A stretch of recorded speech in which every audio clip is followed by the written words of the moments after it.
There's a single habit most people have completely forgotten, and it's the very reason money feels so hard to hold on to.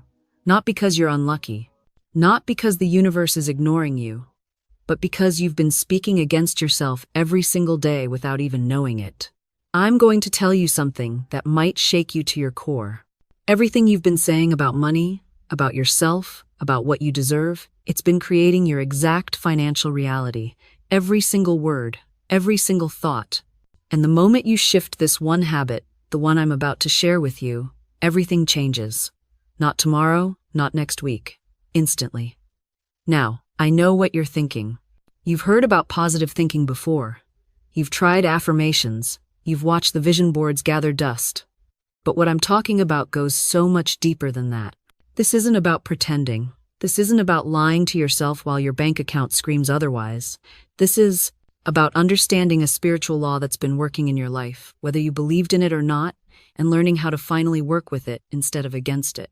The forgotten habit is this: watching your words as if your life depends on it. Because, darling, it does. For years, I watched people come to me broke, desperate, convinced they were cursed. And every single time when I listened closely, I heard it, the pattern. They would say things like, "I can never get ahead," or "money just slips through my fingers," or "I'm not meant to be wealthy."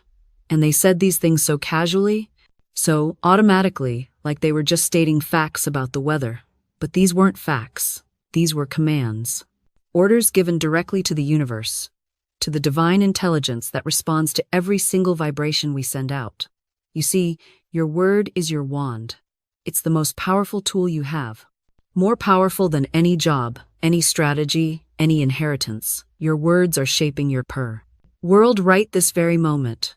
And if you've been using them carelessly, if you've been speaking poverty while desiring wealth, you've been trying to drive forward with one foot slammed on the brake. But here's what thrills me to my core. The moment you understand this law, the moment you truly grasp that your word is your wand, everything shifts. You don't need to wait for circumstances to change. You don't need permission from anyone. You can begin right now, right where you stand, to speak a new world into existence. I've watched this happen over and over. A woman comes to me, desperate, saying she can't pay her rent. Her words are drenched in fear. "I never have enough. Money slips through my fingers. I'm always broke." And I stop her right there, because those words, they're orders she's placing with the universe. She's literally requesting more lack, more struggle, more empty pockets. So we change the words. Not as affirmations she doesn't believe, but as truth she claims. Money flows to me freely. I am a magnet for prosperity. My supply is endless and immediate. At first it feels like a lie. Her logical mind rebels. But here's the secret. The subconscious mind doesn't know the difference between what you habitually say and what's real. It simply accepts your words as instructions and gets to work making them manifest. Within days, something shifts. A check appears. An unexpected refund. Someone pays back an old debt. The universe has infinite channels for your good, but you must open them with your words. You must stop sealing them shut with declarations of limitation. And it's not just about money. I've seen people speak themselves into perfect health, into ideal relationships, into creative breakthroughs they'd struggled toward for years. The principle is always the same. Your word sets the law in motion. Think of it this way. You wouldn't walk into a restaurant and order spoiled food, then act surprised when you got sick. Yet you walk through life ordering failure, difficulty, and heartbreak with your casual speech, then wonder why these things keep showing up on your plate. Every complaint is an order for more to complain about. Every criticism of your circumstances is a request for those circumstances to continue. Every time you say "I can't," you're commanding your creative power to stop working on your behalf. So what do we do instead? We must begin to speak the word of truth, even when our senses scream otherwise. This is not lying to yourself. This is calling those things that are not seen as though they were. This is the ancient law in action. When your bank account shows lack, you don't ignore it, but you don't worship it either. You acknowledge what is, then you speak what you intend to be. My supply is endless. God is my unfailing supply, and large sums of money come to me quickly, under grace, in perfect ways. You speak this not as begging, but as command. Not as hope, but as decree. I've watched People transform their entire financial reality simply by changing their vocabulary. They stopped saying, "I can't afford it," and started saying, "That's not where I choose to invest right now." Do you feel the difference? One is a statement of powerlessness. The other is a declaration of authority. Your subconscious mind doesn't know the difference between a real experience and one vividly imagined with feeling. Every time you replay a grievance, every time you tell the story of how you were wronged, how you failed, how you're stuck, your deeper mind accepts it as happening now and works to create more evidence for that story. This is why I tell my students, never tell an unhappy story. If someone asks how you are and things are difficult, you don't have to lie, but you don't have to rehearse your troubles either. Say instead, "I'm watching something wonderful unfold," or "Things are shifting in remarkable ways."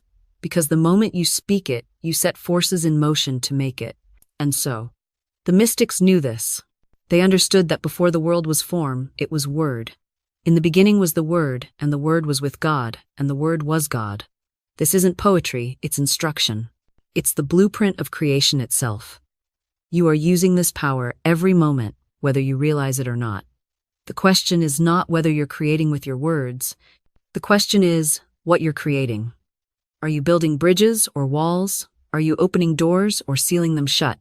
Because here's what I've learned through years of watching people speak their lives into existence. Asterisk, asterisk. Your words don't just describe your reality, they prescribe it. Asterisk, asterisk. Think about the person who constantly says, "I can't afford that."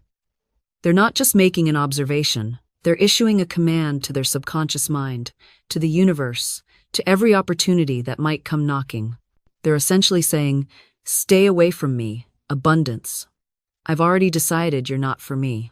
I knew a woman once brilliant, talented, capable of extraordinary things. But every time an opportunity arose, she'd say, "Oh, I'm not ready for that yet. I'm not qualified enough. I need more time." Year after year, the same words. And year after year, life listened. She stayed exactly where she was, not because she lacked capability, but because she kept declaring her own inadequacy as if it were gospel truth. Asterisk, asterisk, your word is your wand. Asterisk, asterisk, that's not poetry, that's practical metaphysics. Every time you speak, you're either casting a spell of limitation or liberation. You're either binding yourself to mediocrity or freeing yourself into possibility. There's no neutral ground here. Silence might be neutral, but the moment you open your mouth, you're creating. And the truly fascinating part?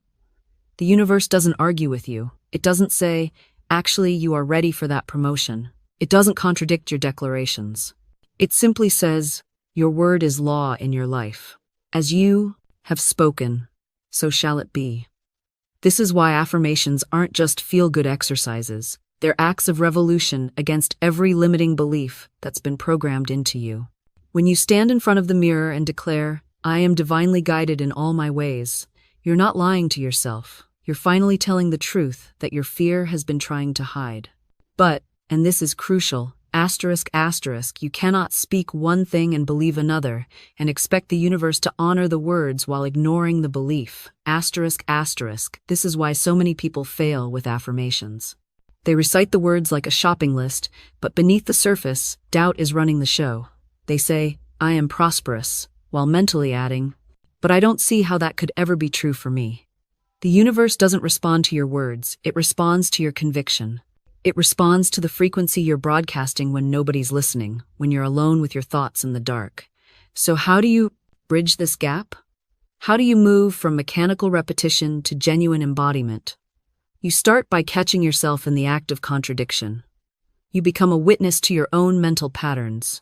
When you say, "I am surrounded by loving relationships," notice the little voice that immediately pipes up with, "Yeah, right, you've been hurt too many times." That voice? That's the belief system that's been running your life. And now, finally, you're aware of it. Awareness is the first breakthrough. You can't change what you can't see. Most people are so identified with their fearful thoughts that they don't even recognize them as separate from who they are. They think, "I am someone who can't trust people," when the truth is, "I am someone who has learned not to trust people and I can unlearn that." Do you see the difference? One is an identity. The other is simply a habit. Once you see the contradiction, you don't fight it. Fighting resistance only creates more resistance. Instead, you acknowledge it with compassion. Ah, there's that old pattern again. It kept me safe once, but it's not serving me anymore. Then, and this is the key, you gently redirect. You don't bully yourself into believing. You invite yourself to consider a new possibility. Ask yourself, what if the opposite were true? What if I actually am worthy of love, success, and joy? What evidence from my life, even small, overlooked moments, supports this? Because here's what fear doesn't want you to know. There is always evidence for the truth you want to embody. Always. You've just been trained to filter it out, to dismiss it as coincidence or luck. Your job now is to become a detective for your own miracles. Start small if you need to. Maybe you once needed money, and somehow through a conversation, a refund you'd forgotten about, a gift had appeared. Maybe you once worried about a relationship, and without force, without manipulation, the tension dissolved. Maybe you once feared a deadline, and everything aligned at the last moment.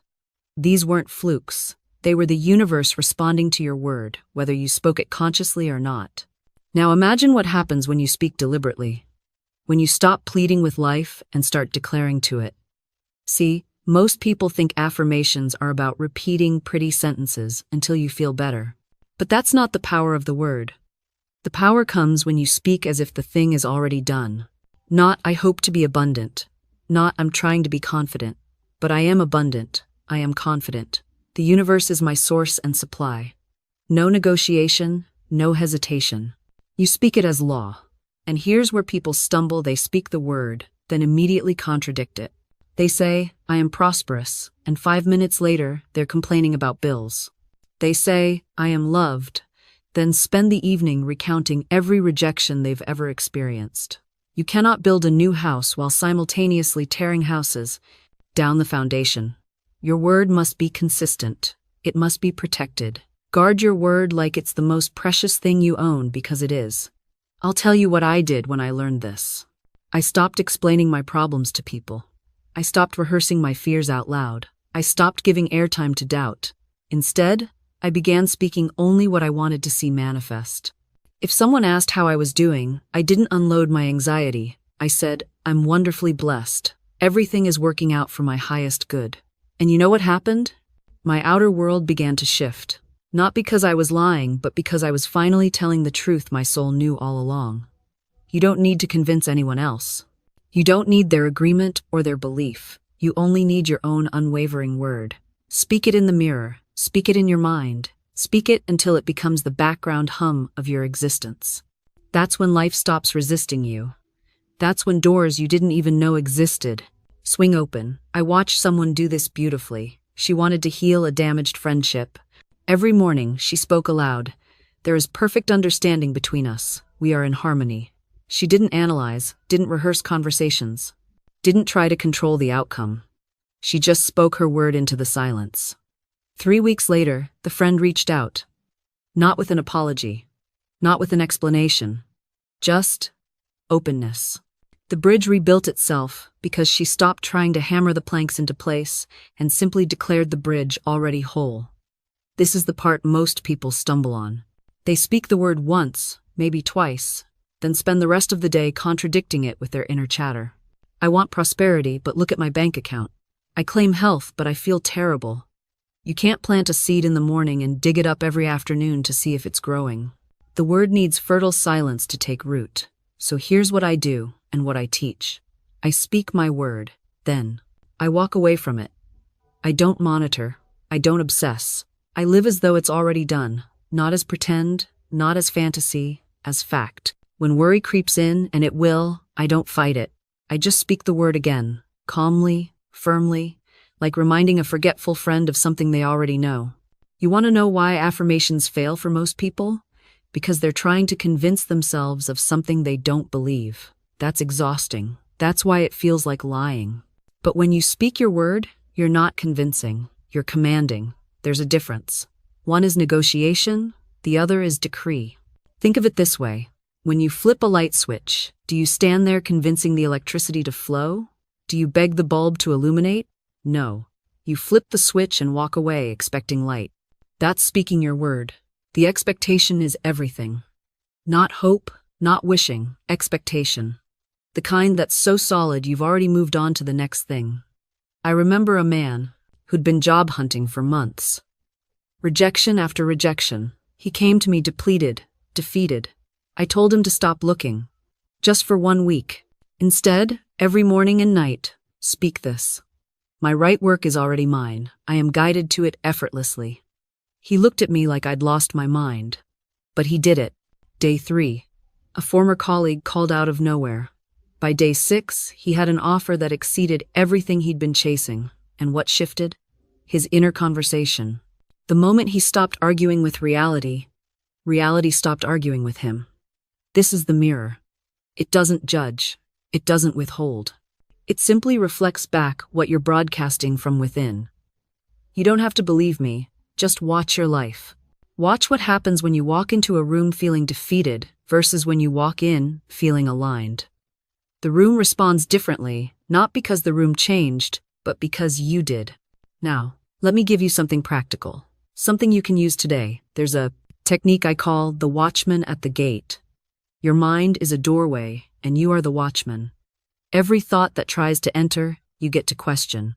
You get to choose whether it gets in or not. Someone says something that stings. Immediately, a thought rushes toward the gate. They don't respect me. That's the moment. You stand at the gate and say, is this thought serving my highest good? Does it align with what I'm calling in? If not, you refuse it entry. You replace it. Right then and there, I am respected, I am valued, I walk in divine favor. It sounds simple because it is. But simple doesn't mean easy. It takes vigilance, it takes discipline. Most people let every vagrant thought wander through their mental house, and then they wonder why their inner world feels chaotic. You wouldn't leave your front door open to strangers. Why do you leave your mind open to every fear, every doubt, every piece of garbage the world tries to hand you? Guard the gate. Be ruthless about what you let in. And here's the paradox. The more you guard your inner world, the less you have to guard against the outer world, because the outer world begins to reflect that inner order. I've seen people transform relationships without saying a single word to the other person. They simply changed the conversation within themselves. They stopped rehearsing grievances and started affirming harmony. And like magic, though it's not magic, it's law, the relationship shifted. Because you cannot hold a vibration of peace within and experience chaos without. The two cannot coexist. Now, you might be thinking, but what if the person still times, doesn't change? What if I do all this inner work and they remain difficult? Here's what I want you to understand. Your work was never about changing them. Your work was always about freeing times yourself, asterisk. When you are no longer disturbed by their behavior, when you no longer need them to be different in order for you to feel peace, you have won the greatest victory there is. You have reclaimed your power. And in that state, in that freedom, you often find that the situation resolves itself in ways you could never have orchestrated. Perhaps the person suddenly becomes kinder. Perhaps they drift out of your life naturally, peacefully. Perhaps you receive an opportunity that removes you from the situation altogether. The universe is infinitely creative. It has 1,000 ways to answer your silent prayer for peace. But it cannot do so while you are clutching bitterness and rehearsing grievances. Release your grip. Let the divine intelligence handle the details. I've seen this principle work in marriages on the brink of collapse. I've seen it mend relationships between parents and children that seemed beyond repair. I've seen it transform toxic work environments and heal decades-old feuds between siblings. The pattern is always the same. One person just times decides to stop playing the game. They decide to see differently, to speak differently, to be times differently. And that single shift sends ripples through the entire situation. Because you see, every relationship is a dance. When one person changes their steps, the other must adjust. They have no choice. The old dance cannot continue when one partner refuses to perform it. So I ask you today, what would happen if you stopped waiting for them to go first? What would happen if times became the peace you wish to see? What if you started today, this very moment, treating them as if they were already the loving, kind person you wish they would be? This is not naivety. This is not weakness. This is the most powerful spiritual technology available to humankind. It is the unwavering certainty that what God has promised, God will deliver, not in the way your limited mind imagines, but in ways so perfect, so precisely orchestrated that when the manifestation arrives, you'll stand in absolute awe. I've watched someone lose their home, only to discover months later that very loss positioned them perfectly for an opportunity worth 10 times what they had. The universe was not punishing them, it was repositioning them. I've seen relationships end that felt like death, only to watch both people bloom into versions of themselves they could never have become together. What looked like tragedy was actually liberation disguised. You see, your spiritual law doesn't ask your permission to work on your behalf. It doesn't wait until you understand the entire plan. It begins the moment you speak your word, aligning forces you cannot see, moving mountains you didn't even know existed. But here's what you must understand. The waiting period between your declaration and its manifestation is not empty time. It is sacred incubation. It is the universe gathering materials, arranging circumstances, preparing people and places and moments to align perfectly. Your job during this time is not to figure out how it will happen. Your job is to remain faithful to your vision, to walk as though it's already done, to speak as though it's already true, to give thanks as though you're already living it. When doubt whispers, "It's taking too long," you respond, "Divine timing is perfect timing." When fear says, "Maybe it won't happen," you declare, "What God has promised, God will perform." When impatience screams, "I need to see proof," you stand firm. "I walk by faith, not by sight." This is not self-deception. This is spiritual maturity. This is understanding that the invisible realm is more real, more solid, more dependable than anything your physical eyes can see. The chair you're sitting on was once invisible, an idea in someone's mind. The building you're in was once formless, a blueprint, a vision. Everything in the material world was first established in the invisible realm of consciousness. Your dream, your desire, your divinely inspired vision already exists in its perfect form. Your faithful expectation is simply the bridge that brings it from the invisible into the visible, from the realm of spirit into the realm of matter. So I say to you today, stand firm in your expectation. Let nothing move you. Not circumstances, not other people's opinions, not even your own doubts. You have spoken your word. The universe has heard. The spiritual law has been activated. Now comes your greatest work, the work of unwavering faith.